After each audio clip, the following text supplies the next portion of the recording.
The Independent Electoral Commission is pinning its hopes on the highest court in the land to postpone the October polls. The Commission's calendar was disrupted by the unprecedented COVID-19 pandemic and often had to postpone by-elections and their voter registration drive, which has subsequently been launched online. In May, former Deputy Chief Justice Dikgang Moseneke was appointed to investigate whether free and fair elections could be held under the current situation. Exactly a month after, Justice Moseneke recommended that the October polls would not be free and fair and further suggested that they be held no later than February 2022. Soon after the Commission adopted the report, 11 days later, the Minister of COGTA, Dr. Nkosazana Dlamini-Zuma, declares and gazettes the 27th of October as the day elections would take place.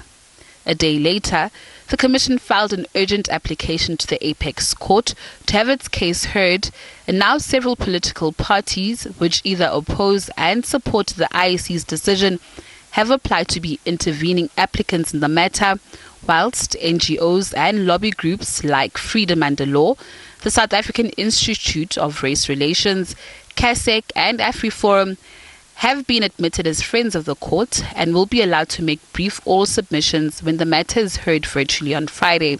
These are some of the arguments the IEC will make before the Constitutional Court. Declaring that the Commission may hold the forthcoming local government elections outside of the 90-day period required by Section 1592 of the Constitution and Section 24(2) of the Local Government Municipal Structures Act of 1998. Amongst some of the political parties that are endorsing the IEC's bid is the IFP and the ANC.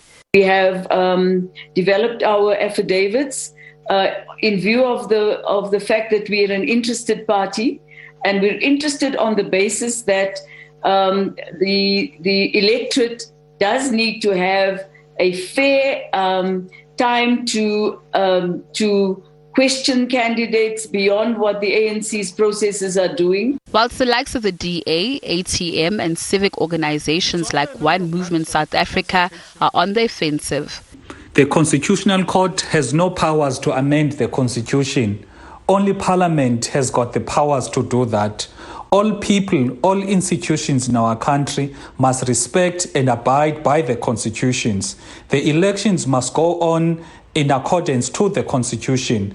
Other countries have successfully held elections. Recently, Zambia went to the elections.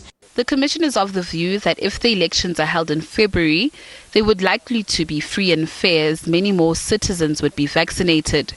To date, 9.5 million South Africans have had at least one vaccination, but despite vaccine availability, the number of those being inoculated is dwindling below the Health Department's target of 200,000 people a week.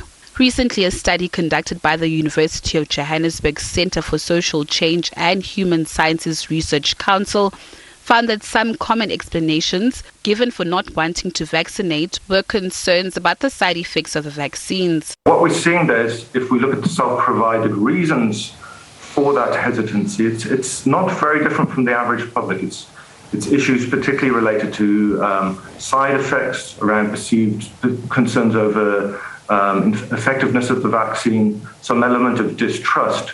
Meanwhile, political parties and independent candidates planning to contest the local elections have until the 23rd of August to submit their candidate lists, nomination or ward candidate details. Natasha Phiri, SABC News, Johannesburg.